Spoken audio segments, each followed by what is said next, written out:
নমস্কার, আমি তন্ময়। এই গল্পটি শেষে থাকবে আপনাদের জন্য একটি প্রশ্ন। সঠিক উত্তরদাতাদের নাম আমরা পরবর্তী গল্পে জানিয়ে দেব এবং আগের গল্পের সঠিক উত্তরদাতাদের নাম আমরা এই গল্পের শেষে জানিয়ে দেব।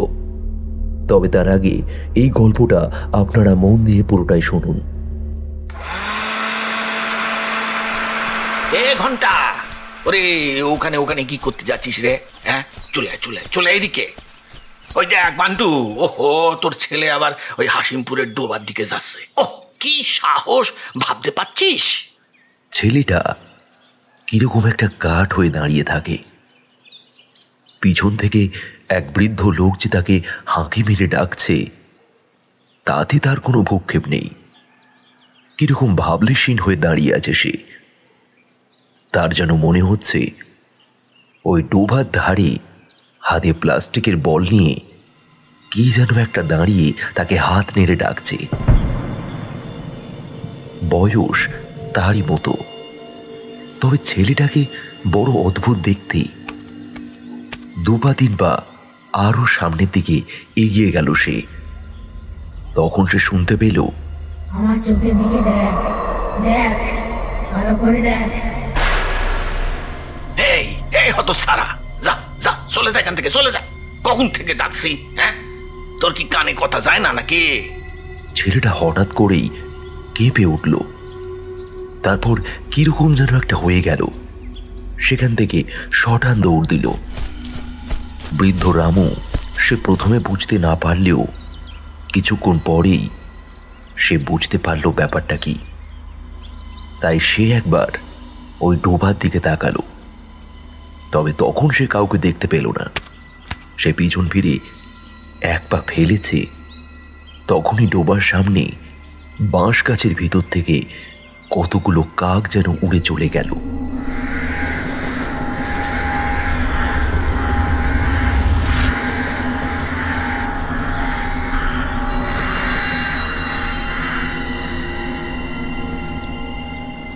কয়েকদিন বাদে হাসিমপুরে ডোবার জলের মধ্যে থেকে একটি ছেলের মৃতদেহ আবিষ্কার করল বরেন মিত্র। গ্রামে সেই সময় হুলস্থুল পড়ে গেল। ছেলেটার চেহারা ভালো করে বোঝা যাচ্ছে না, তবে সবাই বুঝতে পারল ওই দেহটি ঘণ্টার মৃতদেহ।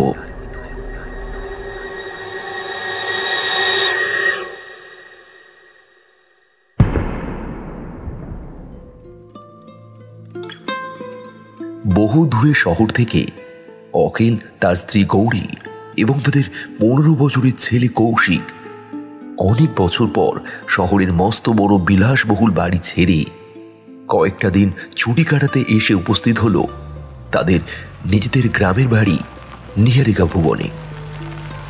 এই বাড়ি তাদের পিতৃপুরুষের, তবে অখিলের বাবা পূর্বপুরুষের যাবতীয় সমস্ত কিছুর পাট চুকিয়ে শহরে চলে যান এবং সেখানেই স্থায়ী বাসিন্দা হন। অখিলদের গ্রামের সম্পত্তি বলতে বর্তমানে রয়েছে শুধুমাত্র এই বিশালাকার বাড়ি তথা নিহারিকা ভুবন। কৌশিক ছোট থেকে একবারও গ্রামের বাড়িতে আসেনি, তাই জন্য সে এবার বাবার কাছে বড় জোরাজুরি করেছিল পরীক্ষা শেষ হলে কয়েকটা দিনের জন্য তাকে যেন সেখান থেকে ঘুরিয়ে আনা হয়।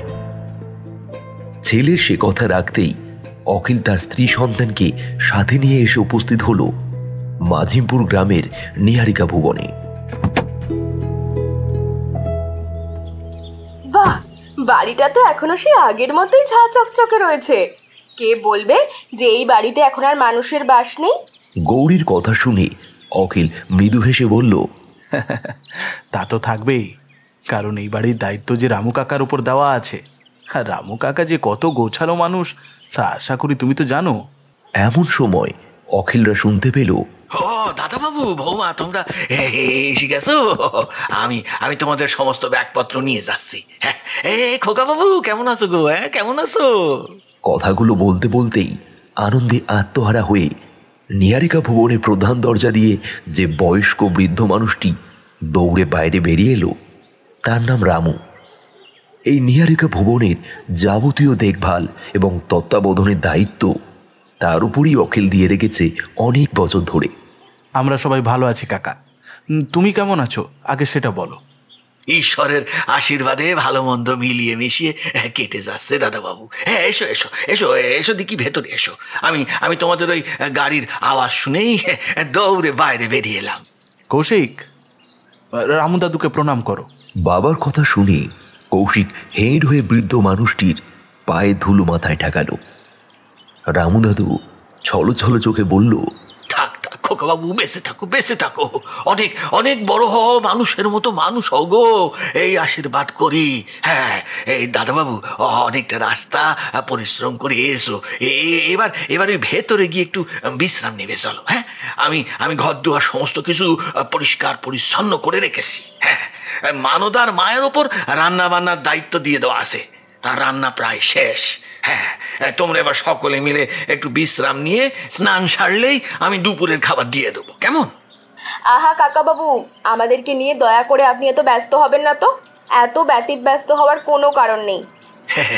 এই তা বললি কি আর হয় বৌমা, তোমরা এত বছর পর গ্রামের বাড়িতে এসো, আমি যদি তোমাদের একটু যত্ন আত্তি না করি তাহলে কি করে চলবে বলো? হ্যাঁ, আর তাছাড়া এই বাড়ি তোমাদের, এই সমস্ত কিছুর মালিক তোমরা, আমি তো তোমাদের এই মাস মাইনে করা কাজের লোক। হ্যাঁ, এই যে আমার দায়িত্ব গো। রামু কাকার এই কথা শুনে প্রবল আপত্তি সুরে অখিল বলল, আহ কাকা, তোমাকে না কতবার করে বারণ করেছি এই যে এই ধরনের কথাবার্তা অন্তত আমাদের সামনে বলবে না। আচ্ছা আচ্ছা বাবা, আর বলবনি গো, আমার ভুল হয়েছে। হ্যাঁ, এবার চলো দেখি ভেতরে চলো, আমি তোমাদের ওই ব্যাগপত্র নিয়ে যাচ্ছি।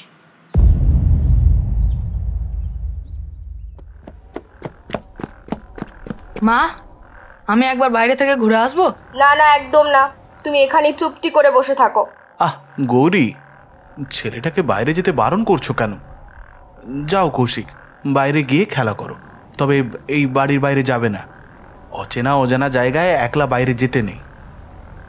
নিহারিকা ভবন বিশাল বড়, তুমি এই বাড়ি ঘুরে দেখতে পারো। অসুবিধা হলে রামু দাদু কিংবা মানদার মাকে ডেকে নিও, কেমন? আচ্ছা বাবা, ঠিক আছে, আমি এই বাড়ির বাইরে কোথাও যাব না। মুখের কথা শেষ করেই দৌড়ে ঘরের বাইরে বেরিয়ে গেল কৌশিক। গৌরী তার স্বামীর দিকে কটমট দৃষ্টিতে তাকাতেই অখিল বলে উঠল, আরে তুমি এত চিন্তা করছো কেন? আমি তো ওকে বাড়ির বাইরে যেতে বারণ করলাম নাকি? কৌশিক বিকেলের সময় শহরে তার বন্ধু বান্ধবের সাথে খেলতে বের হয়, সুতরাং এই সময়টা ওর ঘরের মধ্যে বন্দি হয়ে থাকতে একেবারে ভালো লাগবে না। সেটাই তো খুব স্বাভাবিক, তাই না? আর তার চেয়ে যদি একটু এই বাড়িটা ঘুরে দেখে, প্রকৃতির সান্নিধ্যে সময় কাটায়, তাহলে তো ওরও ভালো লাগবে। মনের মধ্যে এক অদ্ভুত বিচিত্র অভিজ্ঞতার জন্ম হবে, যা পরবর্তীকালে এখানে আসার জন্য এক ভালো লাগার জন্ম দেবে। তা না হলে আমরা যদি ওকে নিজেদের শাসনে এই ঘরের মধ্যে চোখের সামনে চুপচাপ বসে থাকতে বলি, তাহলে এই বাড়িতে আসা নিয়ে ওর মস্তিষ্কে একটা খারাপ স্মৃতি গেঁথে রইবে, যা একেবারেই ভালো বিষয় নয়, সেটা তো তুমি জানো। তার থেকে নিজের মতো একটু ঘুরুক না, তাতে অসুবিধা কোথায়? না, স্বামীর এই কথার উপর আর কোনো কথা বলতে পারল না সে। অখিল সকালের খবরের কাগজটা মেলে ধরল তার চোখের সামনে। সকালবেলায় সময় বের করে সেটা আর পড়া হয়ে ওঠেনি তার। গৌরী বিছানায় বসে পাশের খোলা জানলা দিয়ে মুগ্ধ দৃষ্টিতে দেখতে লাগলো এক ছোট্ট সবুজ গ্রামের বুকে নেমে আসা আসন্ন সন্ধ্যাকাল। ওদের ঘরটা নিহারিকা ভবনের দোতলায়। দোতলার ঘর থেকে বেরিয়ে কৌশিক বারান্দা দিয়ে হাঁটতে হাঁটতে এসে থমকে দাঁড়ালো সিঁড়ির সামনে। তারপর খানিকটা সময় কিছু ভেবে আপন মনে দৌড়দাড় করে সিঁড়ি বেয়ে উঠতে লাগলো ছাদে।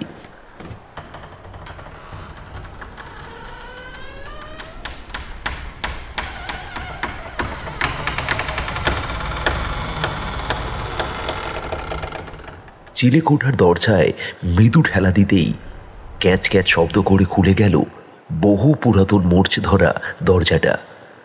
একটা বিশাল বড় ছাদ উন্মুক্ত হলো কৌশিকের চোখের সামনে। জীবনে এর আগে কোনোদিন এত বড় ছাদ সে দেখেনি।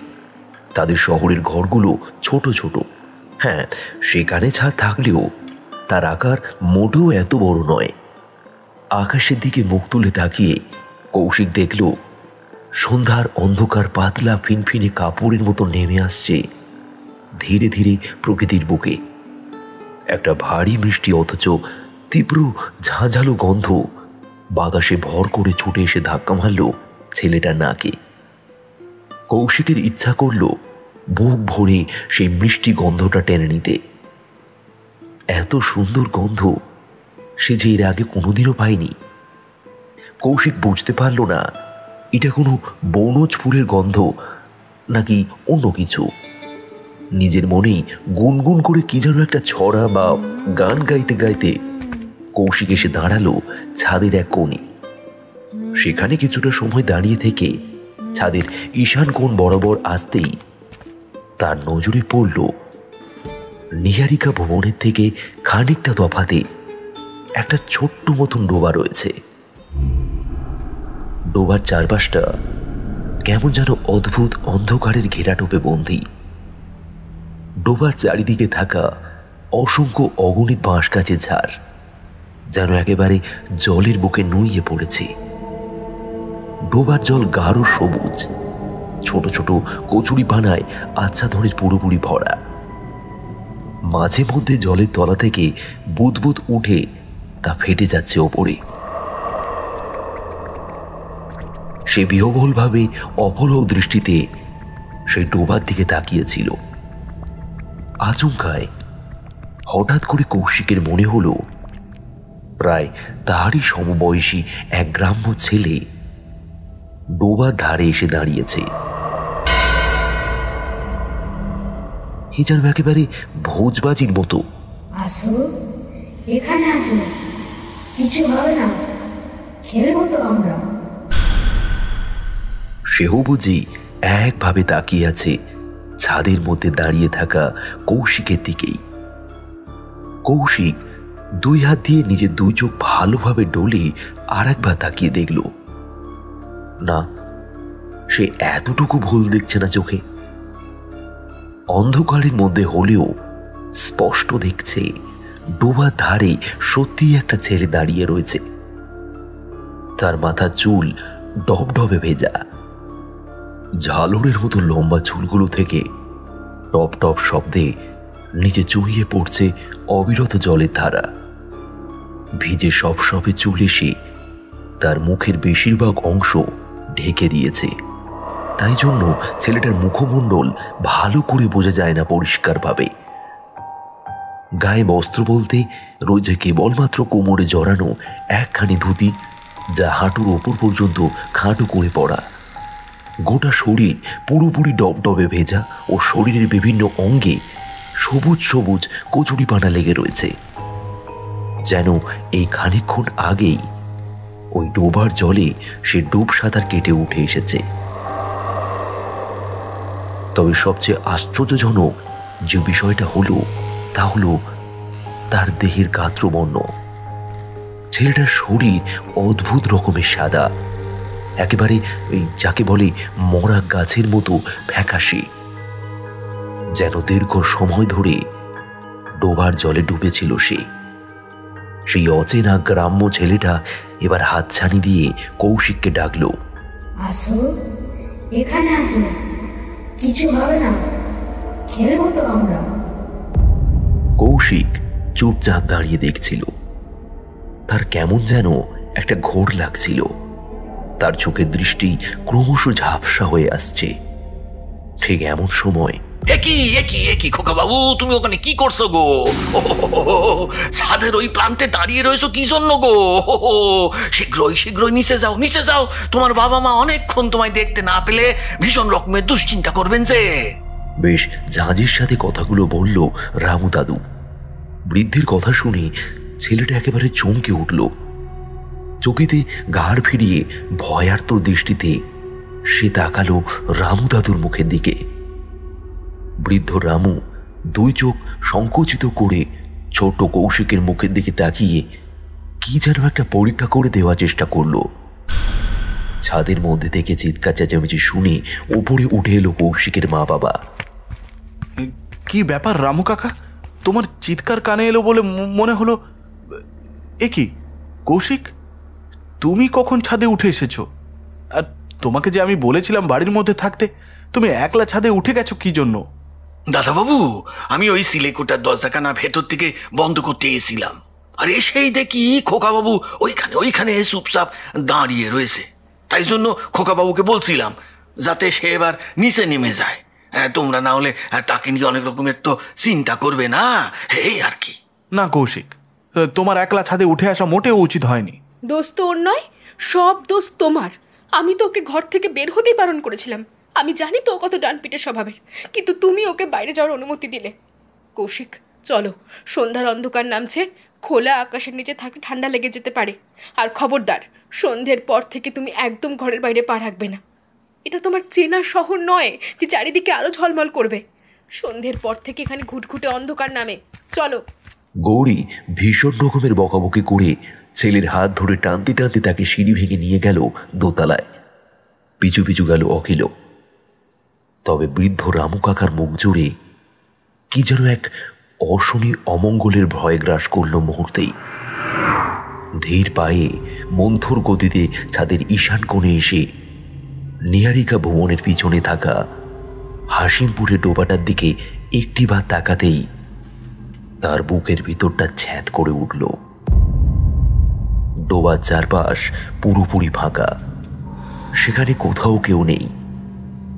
সেইটা দেখার পর তার বুকের মধ্যে খানিকটা হলেও যেন স্বস্তি বোধ করল। সে মনে মনে কি যেন একটা ভাবল।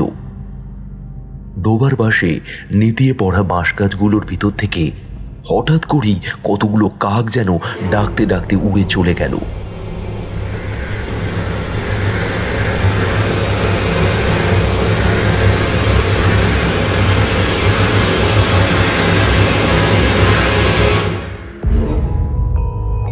আর এটা দেখার পর তার বুকটা কেমন কেঁপে উঠল। ভালো না, এটা তো একদম ভালো না।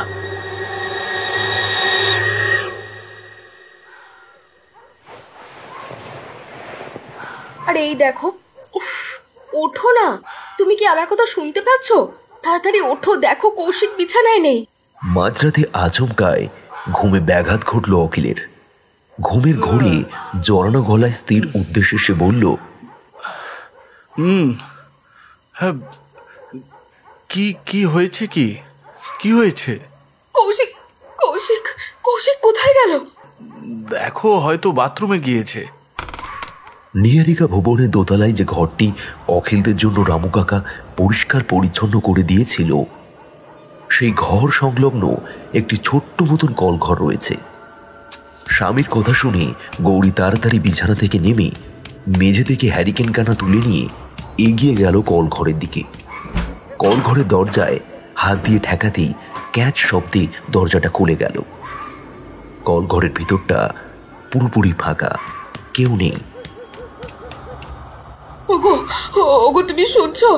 কল ঘরে ছেলেটা নেই। আমি এইমাত্র দেখে এলাম।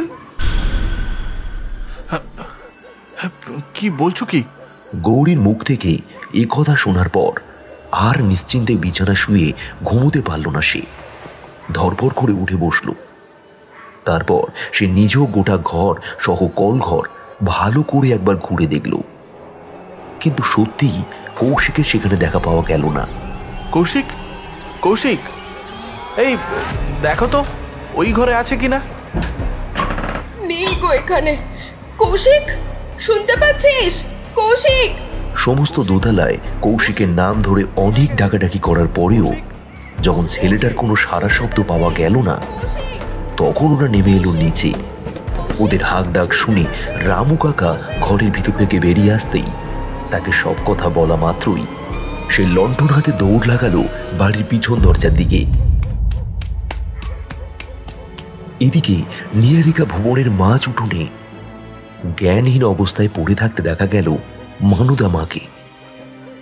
একদিকে ছেলেকে এমন রাত বিরেতে খুঁজে পাওয়া যাচ্ছে না, অন্যদিকে আবার বাড়ির রান্নার বউ সে কি যেন একটা কারণে ভিমড়ি খেয়ে জ্ঞান হারিয়ে পড়ে আছে। সব মিলিয়ে অখিল এবং গৌরীর অবস্থা হয়ে উঠল বড়ই শোচনীয়। দুশ্চিন্তার পাহাড় যেন তাদের মাথার উপর চেপে বসল। গৌরী, আমি বাইরে যাচ্ছি, তোমাকে আর এই রাতের বেলা বাড়ির বাইরে যেতে হবে না। তুমি বরং মানদার মায়ের জ্ঞান ফেরানোর চেষ্টা করো, চোখে মুখে একটু ভালো করে ঠান্ডা জলের ছিটে দাও, দেখো তাহলে আশা করি জ্ঞান ফিরে আসবে।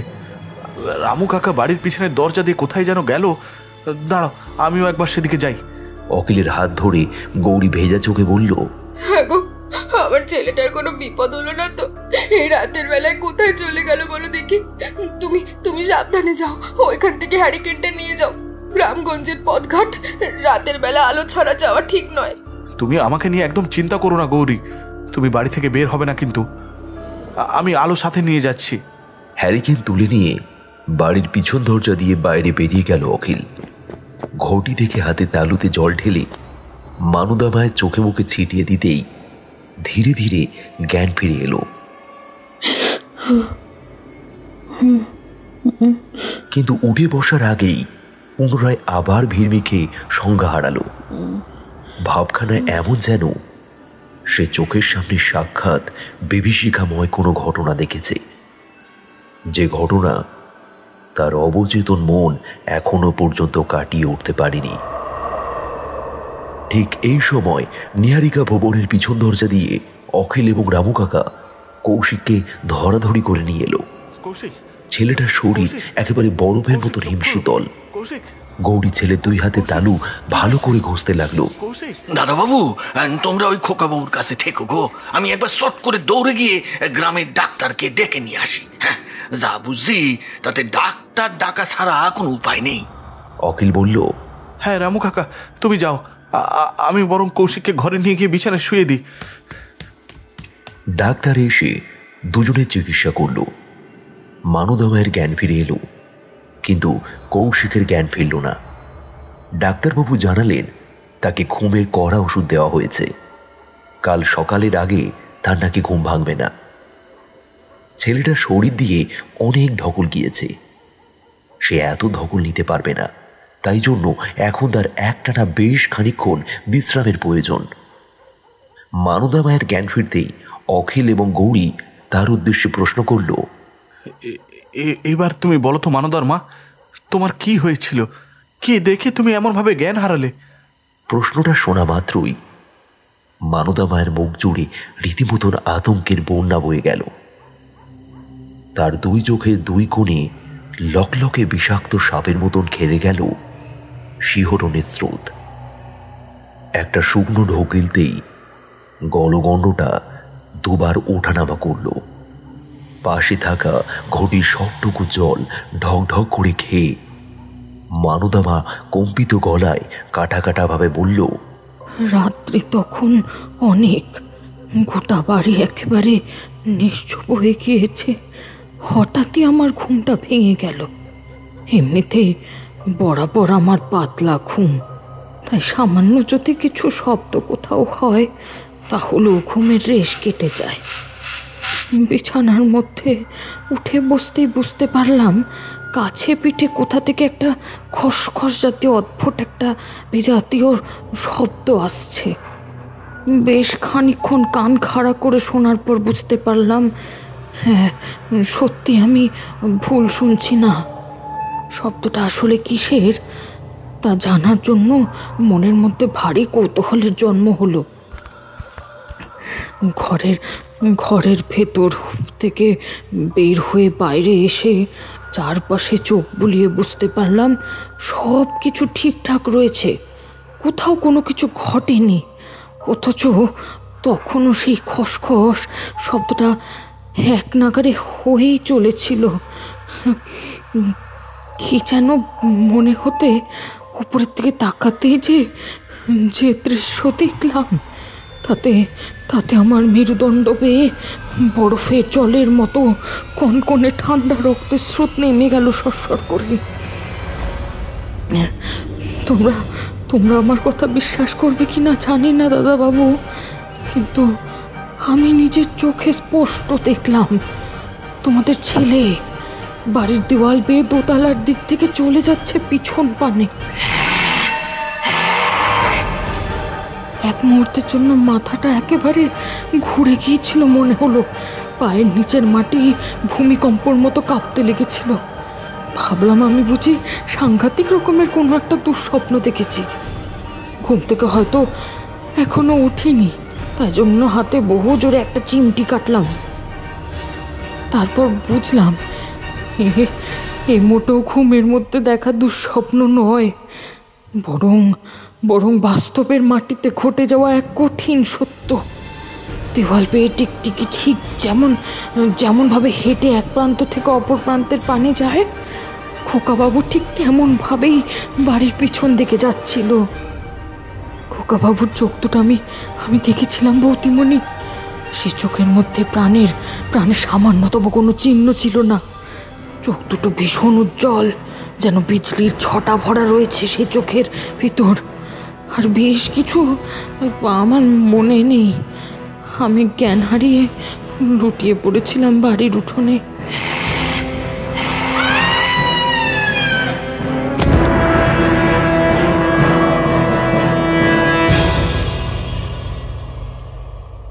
না না, এ কিছুতেই হতে পারে না। মানদার মা যা বলছে আমি বিশ্বাস করি না। আমার একরত্তি ছেলেটা কিভাবে দেওয়াল বেয়ে হাঁটতে পারে? তাছাড়া ও যেটা বলছে সেটা কোনো মানুষের পক্ষে করা সম্ভব নয়। আহা গৌরী, তুমি নিজেকে শান্ত করো, এত বেশি উত্তেজিত হয়ে পড়ো না। কৌশিকের কিচ্ছু হয়নি। ডাক্তারবাবু তো ওকে দেখে গেলেন। দেখবি কাল সকাল হলেই ওর জ্ঞান ফিরে আসবে। তুমি শান্ত হও গৌরী, তুমি শান্ত হও। ঘর থেকে বেরিয়ে গেল মানদামা। এতক্ষণ ধরে পাথরের মূর্তির মতন চৌকাঠের গড়ায় ঠায় দাঁড়িয়ে থাকা বৃদ্ধ রামু কাকাও সেখান থেকে সরে গেল। ঘরের মধ্যে রইল কেবলমাত্র দুশ্চিন্তাগ্রস্ত দুজন মা বাবা এবং বিছানায় শুয়ে থাকা তাদের একমাত্র সন্তান।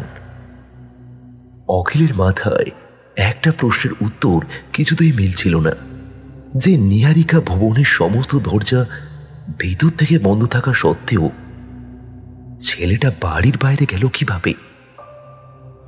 তাহলে কি মানদামা যা বলছে, অর্থাৎ কৌশিক বাড়ির দেওয়াল বেয়ে পিছন দিকে গিয়ে ওই ডোবার কাছে উপস্থিত হয়েছিল? কিন্তু তাই বা কি করে হতে পারে? জীবিত কোনো রক্ত মাংসের গড়া মানুষের পক্ষে কি আদেও কখনো এইভাবে দেওয়াল দিয়ে হাঁটা সম্ভব? হ্যাঁ, সারাটা রাত প্রায় কেটে গেল নিদ্রাবিহীন অবস্থায়। পরের দিন বেশ বেলার দিকে কৌশিকের জ্ঞান ফিরে আসার পর তাকে যখন প্রশ্ন করা হলো, তখন সে উত্তরে কোনো কিছুই বলতে পারল না সঠিকভাবে। গতকাল রাতে কি ঘটেছে সেই সমস্ত কিছুই কেমন যেন ধোঁয়াশার মতন তার স্মৃতি জুড়ে রয়েছে। কৌশিক শুধু এটাই বলল যে তাকে যেন কেউ ডাকছিল। হ্যাঁ, হাতছানি দিয়ে যেতে বলছিল বাড়ির পিছন দিকে থাকা ডোবার নিকটে। ছেলেটার এমন ধারা খাপছাড়া অদ্ভুত অসংলগ্ন কথাবার্তায় বিশেষ গুরুত্ব দিল না গৌরী কিংবা অখিল। তারা গতকাল রাতে যা কিছু ঘটে গিয়েছে তা কেবলমাত্র একটা কাকতালীয় অযৌক্তিক বিষয় বলে মনকে সান্ত্বনা দেওয়ার চেষ্টা করল। কিন্তু বৃদ্ধ রামু কাকার মুখ দেখে বোঝা গেল তার ভিতরটা পুরোপুরি শুকিয়ে গিয়েছে কোনো এক সাংঘাতিক অমঙ্গলজনক আশঙ্কায়। সারাটা দিন কেটে গেল খুব স্বাভাবিকভাবেই। কৌশিক খানিকটা দুর্বল থাকায় ঘরের বাইরে আর বের হলো না। ঘরের মধ্যেই তার খাওয়া দাওয়ার ব্যবস্থা করা হলো। সন্ধ্যার পর সমগ্র নিহারিকা ভুবন জুড়ে জ্বলল একাধিক ঝাড় লণ্ঠনের আলো।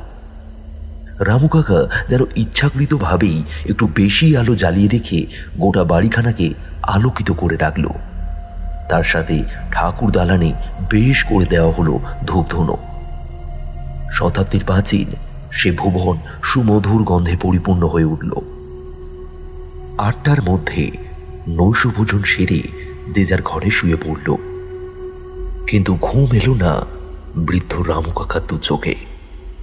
কারণ তার মন বলছিল আজ রাতেও কিছু একটা ঘটবে অতি অবশ্যই।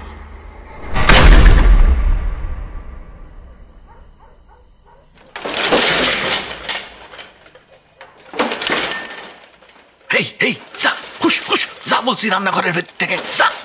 মধ্যরাত্রি নাগাদ রান্নাঘরের ভিতর থেকে বাসনপত্রের ঝনঝন আওয়াজ শুনে ঘুম ভেঙে যেতেই সেথায় এসে উপস্থিত হলো রামু কাকা। মাঝে মধ্যে সে রান্নাঘরের দরজা বন্ধ করতে ভুলে যায়, আর ঠিক তখনই বিড়াল ঢুকে সমস্ত খাবার দাবার নষ্ট করে দেয়। আজও রান্নাঘরের সামনে এসে দাঁড়াতেই সে দেখল ঘরের দরজার পাল্লা দুই দিকে হাট করে খোলা। কিন্তু বৃদ্ধ মানুষটার মনে হলো আজ যেন সে নিজের হাতে দরজার পাল্লাটা লাগিয়েছিল না, রাতে শুতে যাওয়ার আগেই তো লাগালো। হাতের মধ্যে ধরে থাকা ক্ষুদ্র টিমটিমে লণ্ঠনের আলোয় রান্নাঘরের ভিতরটা সামান্য কিছুটা আলোকিত হয়ে উঠেছে। রান্নাঘরের মেঝের মধ্যে ছড়িয়ে ছিটিয়ে রয়েছে অনেক বাসনপত্র। কয়েকটা কাঁচের বাটি ভেঙে গিয়ে চুরমার হয়ে গিয়েছে। গোটা রান্নাঘরের দেওয়াল ও মেঝেতে ছড়িয়ে রয়েছে আটা, ময়দা, চাল, ডাল সহ নানান রকমের মশলাপাতি, যা দেখে রামু কাকা তো একেবারে হতবাক হয়ে গেল। অন্যান্য দিন বিড়াল ঢুকলেও এরকম লণ্ডভণ্ড অবস্থা তো কোনোদিনও করে না। তাহলে আজ হঠাৎ করে কি, সে নিজেও বুঝতে পারছে না কিছুই। রান্নাঘরে চৌকাঠ পার হয়ে অভ্যন্তরে প্রবেশ করতেই একটা ভীষণ রকমের মিষ্টি অথচ উগ্র ঝাঁঝালো গন্ধ এসে তার নাকের মধ্যে ঝাপটা মারল। রামু কাকার ঘাড়ে লোমগুলো এক এক করে খাঁড়া হয়ে গেল নিজে থেকেই। গাটা ছমছম করে উঠল তার।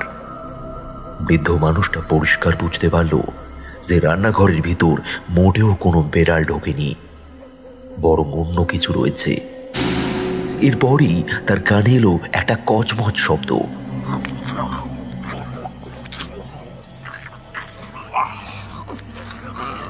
কিছু একটা যেন খুব মনোযোগ সহকারে চিবিয়ে চিবিয়ে খাচ্ছে কেউ।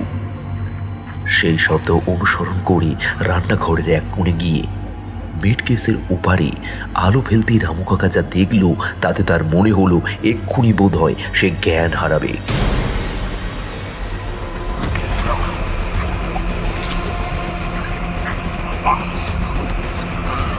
বুকের বাম পাশের মধ্যে কেউ যেন বড় ভারী কোনো ধাতু ভাতুড়ি দিয়ে দরাম দরাম শব্দে পেটাতে লাগলো। তার যেন বুকটা ঠেলে বাইরে বেরিয়ে এলো। সে তীব্র চিৎকার করে উঠল, ও কি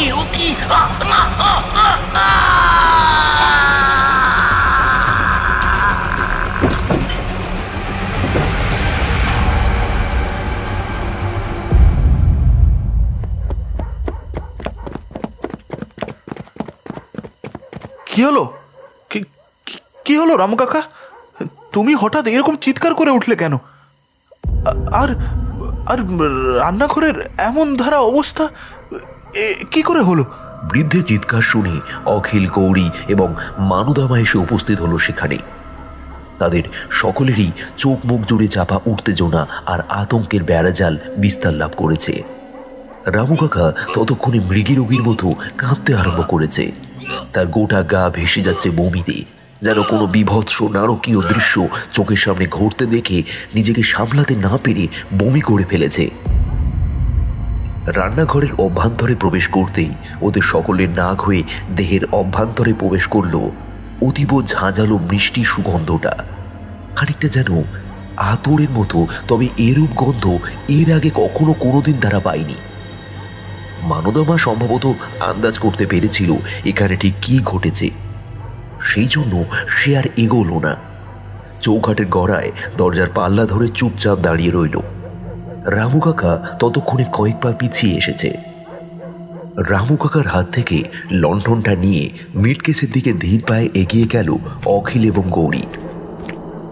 ওরা টের পাচ্ছিল ওদের হৃৎপিণ্ডে ধূপকানির আওয়াজ বোধহয় ওরা নিজেরাই শুনতে পাচ্ছে। মিটকেসের উপারে লণ্ঠনের সোনালি আলোর আভা পড়তেই যা দেখা গেল তা যে কোনো সুস্থ স্বাভাবিক মানুষের কল্পনার অতীত। সেই মর্মান্তিক নারকীয় দৃশ্য দেখে বেশিক্ষণ সহ্য করতে পারল না গৌরী।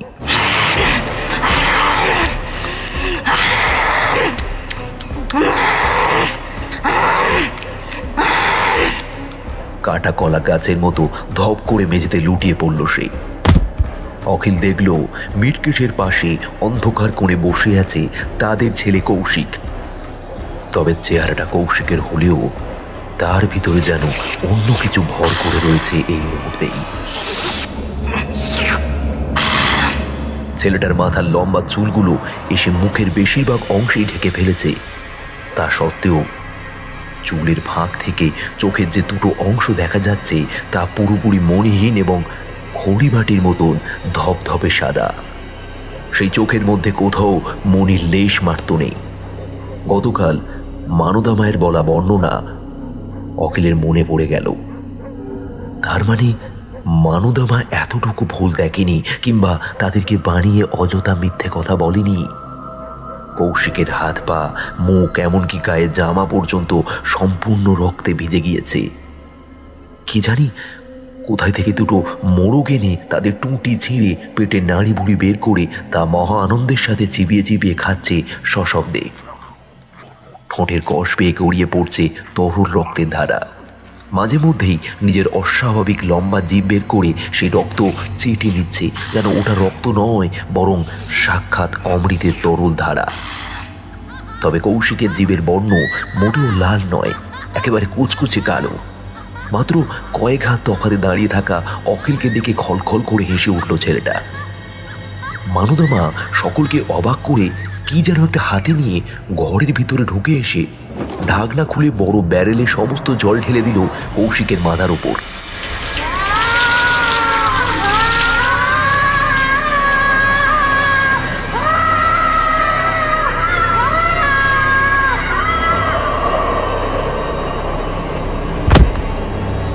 আর সাথে সাথেই ছেলেটা বিদ্যুৎ স্পৃষ্টের মতন ঝটকাকে লুটিয়ে পড়ল মেঝেতে। মানদার মা, তুমি ব্যারেল থেকে কি ঢাললে কৌশিকের মাথায়? জল, গঙ্গার জল দাদাবাবু। তোমার ছেলে এক দানোয় ভর করেছে। হঠাৎই মাথার মধ্যে এলো গঙ্গার জল বড় পবিত্র। সনাতন হিন্দু ধর্মে সেই জলের মাহাত্ম্য বড় বেশি। তাই জন্যই তো এমন বিপদকালের মাথার মধ্যে গঙ্গা জলের কথাটা আসতেই পড়ি কি মরি করে দৌড়ে গিয়ে ঠাকুর ঘরের সিংহাসন থেকে গঙ্গা জলের ব্যারেলখানা নিয়ে এসে ঢাকনা খুলে ঢেলে দিলাম তোমার ছেলের মাথায়। গৌরী রান্নাঘরের মেঝেতে ধপ করে বসে পড়ল। কোলের মধ্যে ছেলেটার মাথা তুলে নিয়ে সে অঝোর ধারায় কাঁদতে কাঁদতে বলল, কিন্তু এসব কি ঘটছে? আমি যে এর মাথা মুন্ডু কিচ্ছু বুঝতে পারছি না। তোমরা দয়া করে আমাকে বলবে আমার ছেলেটার সাথে কি ঘটছে? মানদার মা কি বললো? দানু? কোন দানু ভর করেছে? ঈশ্বর, কোন বিপদের মুখে ফেললে আমার ছেলেটাকে ঠাকুর? আহা গৌরী, তুমি এইভাবে কান্নাকাটি করো না দয়া করে। দেখো দেখো, আমি বুঝতে পারছি তোমার মনের মধ্যে দিয়ে ঠিক কোন ঝড় বইছে। তবুও এই পরিস্থিতিতে আমাদের কঠিন থাকতেই হবে, কিছুতেই ভেঙে পড়লে চলবে না। আমি কৌশিককে কোলে করে নিয়ে গিয়ে বিছানার মধ্যে শুয়ে দিচ্ছি, তুমি বরং ওর খেয়াল রেখো। আমি একটিবার মানদার মা ও রামু কাকার সাথে কথা বলবো একান্তে। কৌশিককে পরিষ্কার পরিচ্ছন্ন করে দোতলার ঘরের বিছানায় শুইয়ে দেওয়া হলো। গৌরী হাতে মুখে জল দিয়ে ছেলের মাথার গড়ায় বসে থাকলো চুপচাপ। অখিল নেমে এলো নিচে। বৈঠকখানায় সে মুখোমুখি রাখা দুখানি চেয়ারে রামু কাকা এবং মানদা মাকে বসতে বলে নিজেও বসল অপর অন্য আরেকটি চেয়ারে। অখিল স্পষ্ট বুঝতে পারল রামু কাকা এবং মানদা মা কিছু একটা জানে যা তাকে জানানো হয়নি। আচ্ছা, এবার তোমরা বলো তো যে এই সমস্ত আসলে কি ঘটছে? আমাদের ছেলে কৌশিক, সে তো একেবারে সম্পূর্ণ সুস্থ স্বাভাবিক আর 4-5টা ছেলের মতন ছিল। তাহলে হঠাৎ করে এখানে আসার পর তার মধ্যে এমন বদল ঘটলো কি জন্য? দেখো দেখো, তোমাদের কথাবার্তা শুনে আমি পরিষ্কার বুঝতে পেরেছি যে তোমরা কিছু একটা জানো যা আমাকে জানাওনি। কিন্তু এবার দয়া করে আমাকে জানাও, তা না হলে আমাদের একমাত্র সন্তানের বড় ক্ষতি হয়ে যাবে। তা কি তোমরা চাও? কি গো রামু কাকা, কিছু বলো তুমি। বৃদ্ধ প্রবীণ মানুষটি এবার ভাঙা ভাঙা গলায় বলে উঠল, দাদু বাবু, এসব এসব তুমি কি বলছো গো? না না না না, খোকা বাবুর কিছু ক্ষতি হয়ে যাক আমরা কখনোই চাই না, কখনোই চাই না। আমি তোমাকে সব ঘটনার কথা খোলসা করে খুলে বলছি গো। হ্যাঁ, তবে বিশ্বাস করো, আমি একেবারেই চাইনি যে খোকা বাবু এরকম কোনো একটা বিপদের মধ্যে পড়ুক। সত্যি বলছি গো দাদা বাবু, সত্যি বলছি। সমস্যাটা কি রামু কাকা, বলো আমাকে, বলো। সব কিছু জানো, সব কিছু একেবারে ঠিকঠাক ছিল দাদাবাবু। হ্যাঁ, এ ঘটনা আজ থেকে মাস 5 আগের। আমাদের গ্রামের ওই বিধু নাপিতের বেটা কানাই একদিন বিকেলে ওই খেলতে খেলতে বল খুঁজতে এসে এ বাড়ির পেছন দিকে যে ডোবাখানা রয়েছে সেই ডোবার জলে ডুবে মারা গেল। ডোবাটাকে দেখলে মনে হবে অগভীর, কিন্তু ওই ডোবা যে আসলে কতখানি গভীর তা না নামলে বোঝা দায়। বাঁচাও বাঁচাও বাঁচাও, ডুবে যাচ্ছি আমি, বাঁচাও বাঁচাও বাঁচাও সবাই, আমি ডুবে যাচ্ছি। ডোবার জলে বল তুলতে কানাই নামলো ঠিকই, কিন্তু আর উঠতে পারলো না। ওর ওই সঙ্গী সাথীরা এদিকে সেদিকে অনেক খোঁজাখুঁজি করার পরেও কানাই এর কোনো সন্ধান না পেয়ে যে যার মতো বাড়ি ফিরে গেল। ভাবলো কানাই বল খুঁজে না পেয়ে হয়তো বাড়ি ফিরে গেছে। ভোর রাতে একেবারে হুলুস তুলুস কাণ্ড ঘটে গেল গো।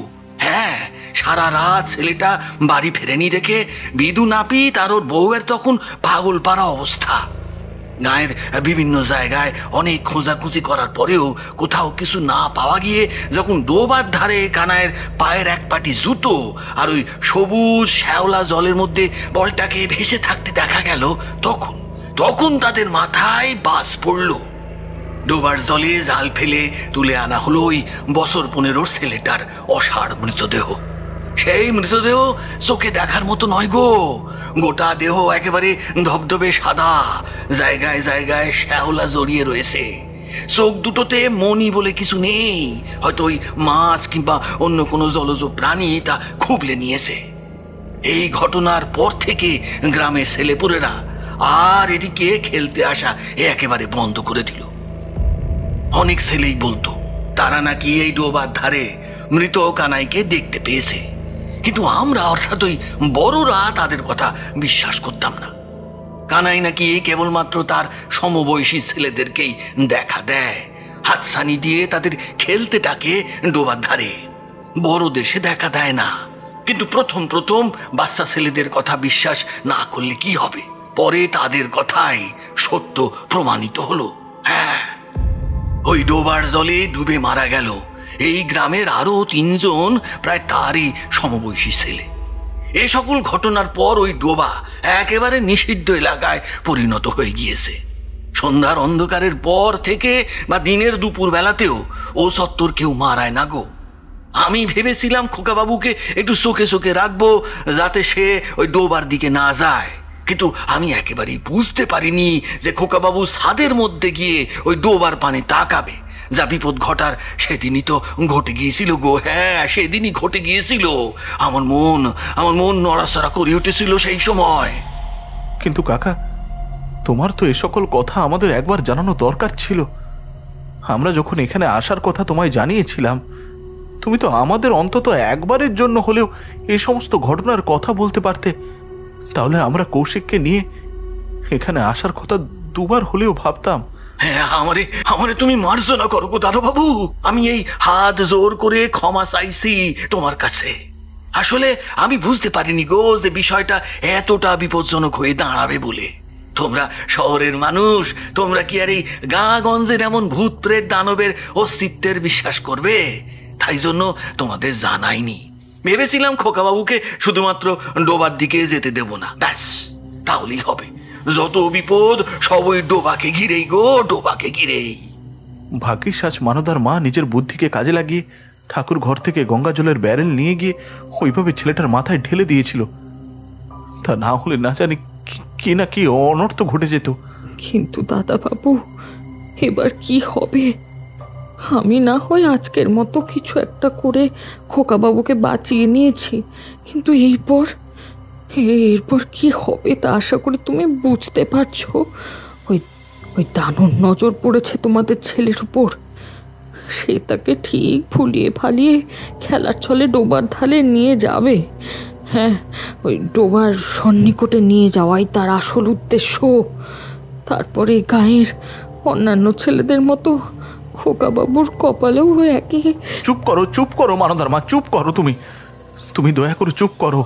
আমি আর শুনতে পাচ্ছি না। কৌশিকের যদি ভালো মন্দ কিছু একটা হয়ে যায় তাহলে আমি গৌরীকে সামলাতে পারবো না। ওই যে আমাদের একমাত্র ভরসা, বেঁচে থাকার উপায়। ওকে ছাড়া আমরা বাঁচবো কিভাবে? এই বিপদ থেকে কৌশিককে উদ্ধার করতে হলে কিছু একটা উপায় আমায় বের করতেই হবে। উপায়। কিন্তু কি সেই উপায় বুঝতে পারছি না। হ্যাঁ, পেয়েছি, একটা উপায় পেয়েছি। একটিবার গুরুদেবকে শহর থেকে এখানে আসার জন্য বিশেষভাবে অনুরোধ জানাতেই হবে। হ্যাঁ, আমার মন বলছে কৌশিককে যদি এই সমূহ বিপদের হাত থেকে কেউ উদ্ধার করতে পারেন তাহলে তা একমাত্র গুরুদেবই পারবেন। হ্যাঁ, গুরুদেবই পারবেন। তাহলে শীঘ্রই শহর থেকে গুরুদেবকে আনার ব্যবস্থা করো গো দাদা বাবু। আমাদের হাতে অপচয় করার মতো সময় একদমই নেই।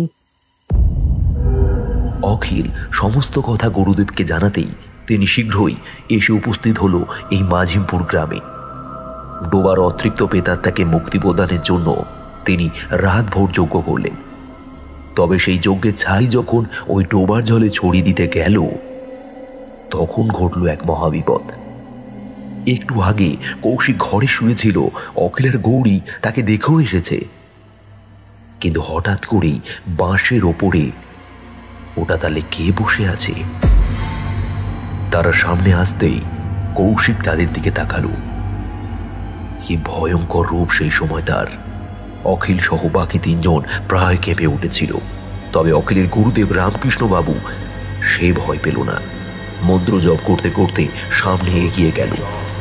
ঠিক এমন সময় মনে হলো বাঁশ গাছগুলো দুলতে শুরু করলো এবং আরো বেশি করে ঝুলে পড়লো মাটিতে। তারপরেই একটা হেসে গলা ভেসে এলো, সামনে আসিস না, তাহলে কিন্তু খুব খারাপ হয়ে যাবে। রামকৃষ্ণ বাবু তাও ভয় পেলেন না, এগিয়ে গেলেন সামনের দিকে। মনে মনে তিনি মন্ত্র উচ্চারণ করেই চলেছেন।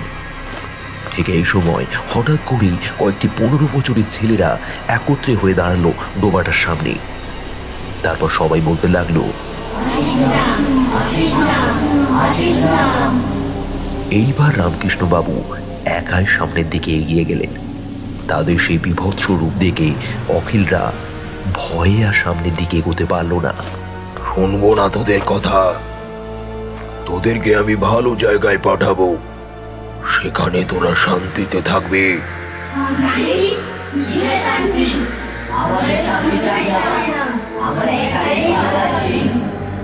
তা বললে তো হবে না।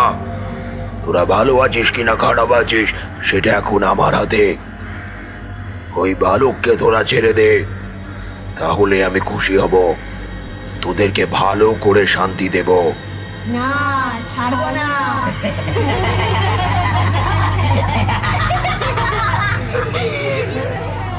তাহলেও আমিও তোদের শান্তি দেব না, অশান্তিতেই ফেলবো।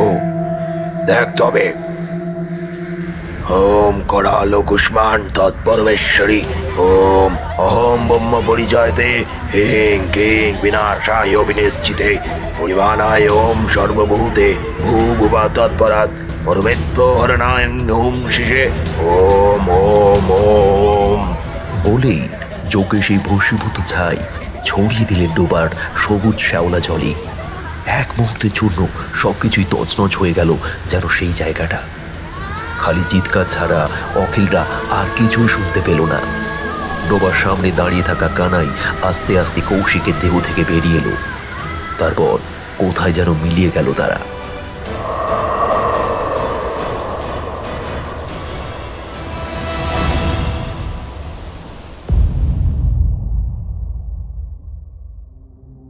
এরপর গুরুদেব জানালেন তিনি যা করার তা করে দিয়েছেন, আর চিন্তার কোনো বিষয় নেই। তবে যেহেতু অখিলদের পূর্বপুরুষের বসতভিটা নিহারিকা ভুবনের ওপর ওই প্রেতাত্মা দৃষ্টি পড়েছে, সেই জন্য সমস্ত দোষ কাটাতে প্রতি বছর তাদেরকে এক বিশেষ পুজো করতে হবে। গুরুদেব নির্দেশ দিলেন সামনেই দেবীপক্ষের সূচনা হতে চলেছে, তাই জন্য তারা যেন নিহারিকা ভুবনের ঠাকুর দালানে দেবী দুর্গার আরাধনা করে। গুরুদেবের নির্দেশ অনুযায়ী নিহারিকা ভুবনে দুর্গাপুজো করার সিদ্ধান্ত নিল অখিল এবং তার স্ত্রী গৌরী। গুরুদেবের কথা বাস্তব ফলে গেল। সত্যি আর কানাইয়ের অতৃপ্ত আত্মার দেখা পাওয়া গেল না। ধীরে ধীরে কৌশিক সম্পূর্ণ সুস্থ হয়ে উঠল মাত্র কিছুদিনের মধ্যেই।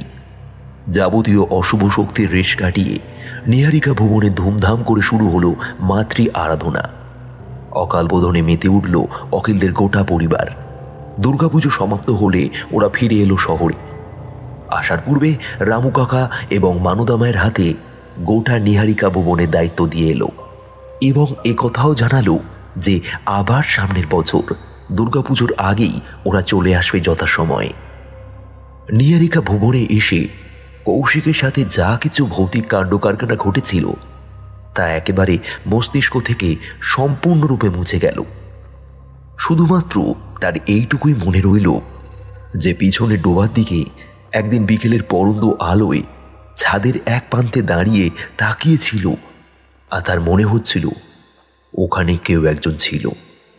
আসো, এখানে আসো, কিছু হবে না, খেলবো তো আমরা।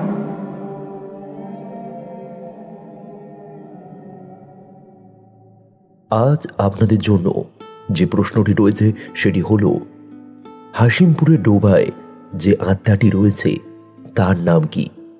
সঠিক উত্তরদাতাদের নাম আমরা পরবর্তী গল্পে জানিয়ে দেব।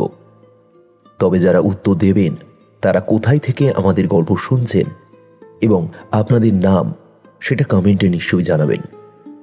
ভাগারপুর শ্মশান গল্পটিতে যারা সঠিক উত্তর দিয়েছেন তাদের নাম হল হাওড়ার সাঁতরাগাছি থেকে বলেছে রাজকুমার মণ্ডল ও আরতি বেজ এবং তাদের মেয়ে লিয়া মণ্ডল। কাঁচরাপাড়া থেকে বলেছে তরুণ। বারুইপুর জেলার কাছ থেকে বলেছে শঙ্কর মণ্ডল ও তার মেয়ে পূজা মণ্ডল। পূর্ব মেদিনীপুরের চণ্ডীপুর থানার অন্তর্গত নাটেশ্বরী চক থেকে বলেছে গণেশ দাস, মিঠু দাস ও তার মেয়ে রিয়া দাস। দক্ষিণ বারাসাত বাঁটুরা গ্রাম থেকে বলেছে ইকবাল লস্কর, ফারহান লস্কর, ফিরদাউজ লস্কর, লুথুপা লস্কর, বাবলু লস্কর, রেফাত খান, রমজান খান, শাহানারা লস্কর, সাবেরা লস্কর, ইজাজ লস্কর। গোপালগঞ্জ থেকে বলেছে ইয়াসিন। মুর্শিদাবাদ বহরমপুর থেকে বলেছে হিরণ সরকার। মালবাজার থেকে বলেছে রাধারানী বিষ্ণু। সোদপুর থেকে বলেছে রোহান কর। বিরা থেকে বলেছে সাহিল। ইচ্ছাপুর থেকে বলেছে দেবানন্দ মুখার্জি। মেদিনীপুর থেকে বলেছে অভিচালক। হাওড়ার উলুবেড়িয়া থেকে বলেছে শুভ দুলুই, মৌমিতা দুলুই ও তার ছেলে সুব্রত দুলুই। দুবাই থেকে বলেছে হীরা। সাউথ 24 পরগনা ক্যানিং থেকে বলেছে বৈশাখী মণ্ডল।